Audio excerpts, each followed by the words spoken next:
हेमंत साहब, क्या होगा इस पर जवाब आपका? 2 हफ्ते इसमें जिसने बड़ी राहत दे दी है और वो खुशी अब छिपाए नहीं छिप रही है एक नाथ शिंदे से। नहीं, एक नाथ शिंदे जी पहले से शिवसेना से जुड़े थे। हाँ। और उनको ये भी पूछा गया था कि क्या आप मुख्यमंत्री बनना चाहते हैं क्या, ये ऑफर उनको दे चुके थे। उन्होंने वो ऑफर नहीं ली थी, ये बात भी लोगों के सामने है।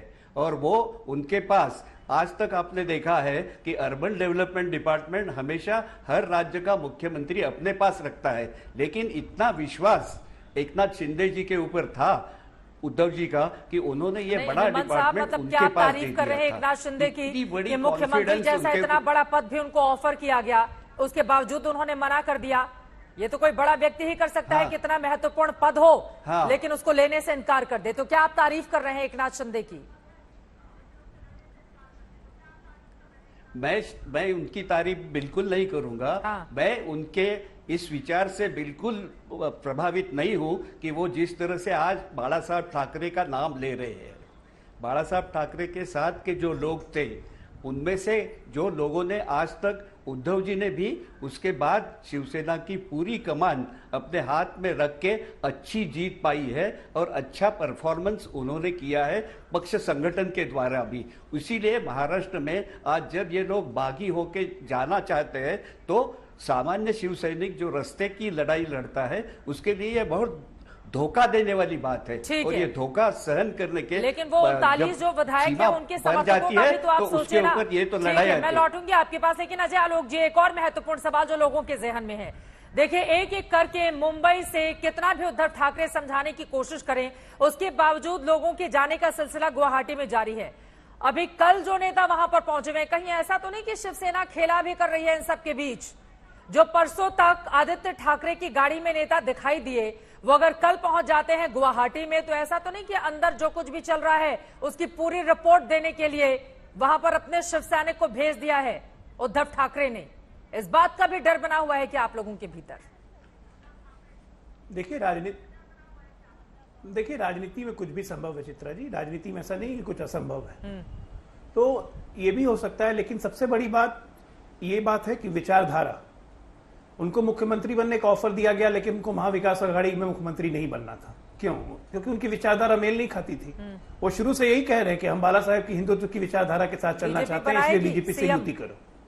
उसके लिए ये तैयार नहीं है। अगर उसके लिए तैयार हो जाते, एमवीए से निकल जाते, तो कहानी खत्म थी। शुरू में तो शिंदे साहब ये कह रहे थे, एमवीए छोड़िए, बाहर आइए, बात हो जाएगी। ये लोग तैयार नहीं हुए। तो एक बिल्कुल ये विचारधारा का मेल है और यही जनता के बीच में मैसेज जा रहा है। और आने वाले दिन में देखिए, हंगामा बहुत दिन तक नहीं चलता है। आने वाले दिन में जब ये विचार विमर्श होगा, एक पब्लिक डिस्कोर्स होगा, तो सबको ये मानेंगे कि शिवसेना, उद्धव ठाकरे विचारधारा से अलग हुए थे। और वो कहावत तो है ही ना, एक ही चिराग था काफी घर को जलाने को, यहाँ पे तो दो हैं। तो खैर, ये इनकी अपनी इच्छा है, लेकिन ये तय है कि इस कहानी का पटाक्षेप 48 घंटों के अंदर हो जाएगा। आपने लगाए हैं, जरा उसे जल्दी से जवाब ले लेते हैं। इंतखाब साहब, बाला साहब के हिंदुत्व की जीत है, सुप्रीम कोर्ट के फैसले के बाद, निर्णय के बाद बताते हुए नजर आ रहे हैं एक नाथ शिंदे। उनका ये कहना है कि असली शिवसेना की ही जीत होगी और असली शिवसेना आज जीती है। उनके इस टिप्पणी पर क्या कहेंगे आप इंतखाब साहब? असली शिव सैनिक वो खुद को बता रहे हैं, आप लोगों को नकली बता रहे हैं। आपकी आवाज नहीं आ रही, शायद म्यूट है आप स्क्रीन पर।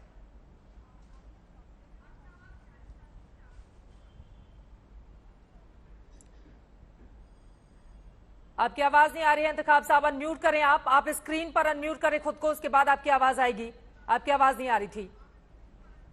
इंतखाब फारूकी शिवसेना के नेता हमारे साथ जुड़े हुए हैं, लेकिन अब तो सीधे सीधे दो हाथ करने की तैयारी में बैठा हुआ है वहां पर शिंदे गुट, और उसका यह कहना है कि असली शिवसेना आज जीती है। उनकी आवाज नहीं पहुंच पा रही है, मैं फौरन आपके पास आऊंगी, लेकिन दो वकील हमारे साथ जुड़े हुए हैं। सबसे पहले आशीष दीक्षित जी, आपका रुख करते हुए, ये जो परिस्थिति इस वक्त बनी हुई है, अब इसमें क्या रीड कर पा रहे हैं आप?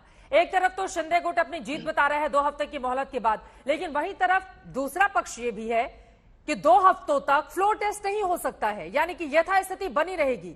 ऐसे में क्या सिर्फ जुबानी जंग ही चलती रहेगी, या फिर अभी भी कई ऐसे तकनीकी दांवपेच जरूर हो सकते हैं जो दोनों ही पक्षों की ओर से आजमाया जा सकता है?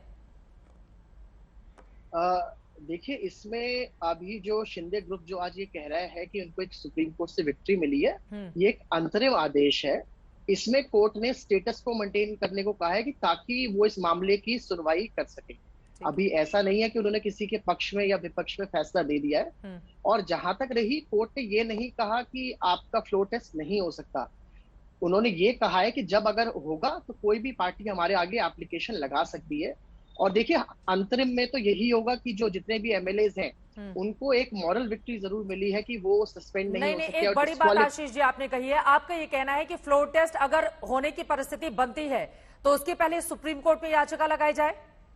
जी, आज जब स्टेट के वकील ने ये बात बोली कि अब वो जब सुप्रीम कोर्ट ने इनका डिस्क्वालिफिकेशन के जो रिप्लाई या उनका जो जवाब देना था उस पे 12 जुलाई तक का टाइम दिया, तो जो स्टेट के वकील थे, जो शिवसेना के वकील थे, उन्होंने ये बोला कि अब ये इन द मीनवाइल ये करेंगे कि फ्लोर टेस्ट कराने की कोशिश करेंगे। तो कोर्ट ने उस पे कोई स्टे नहीं दिया और ये कहा जब ऐसा होगा तो आप बिल्कुल फ्री हैं कोर्ट में आने के लिए। तो ये कोशिश जरूर करी जाएगी, बट कोर्ट भी यही करेगा जब ऐसी एप्लीकेशन लगेगी तो कोर्ट ये चाहेगा लेकिन जब तक कोर्ट की अनुमति जरूरी होगी। अगर आप फ्लोर टेस्ट के लिए जाते हैं तो कोर्ट की अनुमति पहले ले, उसके बाद ही आप फ्लोर टेस्ट करवा सकते हैं। अनुमति नहीं, कोर्ट उसमें सुनवाई करेगा और कोर्ट बाद में ये फैसला और ये इसमें भी स्टे लगाएगा। बट ऐसा सच ये नहीं कि कोई अगर कोई मोशन मूव करता है गवर्नर के आगे या गवर्नर डायरेक्शन देता है तो उस पर कोई स्टे नहीं है। अगर कोर्ट स्टे कर देता तो उसको करने की कोई जरूरत ही नहीं पड़ती, बट अभी वो हो सकता है। और महाराष्ट्र या शिवसेना सरकार को सुप्रीम कोर्ट में एक एप्लीकेशन लगानी पड़ेगी स्टे लेने के लिए, क्योंकि कोर्ट ने कहा प्रिजम्पशन जाएंगे। फ्लोर टेस्ट की डिमांड तो बागी गुट की ओर से ही की जाएगी या फिर भारतीय जनता पार्टी की ओर से करेगा। ठीक है, आप ये कह रहे हैं कि राज्यपाल अगर इस बारे में आदेश देते हैं तो उस पर कोई भी स्टे नहीं है सुप्रीम कोर्ट का। राज्यपाल की ओर से फ्लोर टेस्ट का आदेश दिया जा सकता है और फ्लोर टेस्ट हो सकता है। और ये भी है कि फ्लोर टेस्ट होने से पहले महाराष्ट्र की सरकार जरूर सुप्रीम कोर्ट जाएगी। ठीक है, ये स्थिति बनती हुई एक और वकील हमारे साथ जुड़े हुए बोल लीजिए अजय आलोक जी, उसके बाद मैं इंतखाब फारूकी साहब आपके पास आऊंगी। कपिल मदान जी, मैं फौरन आपके पास भी लौटती हूँ।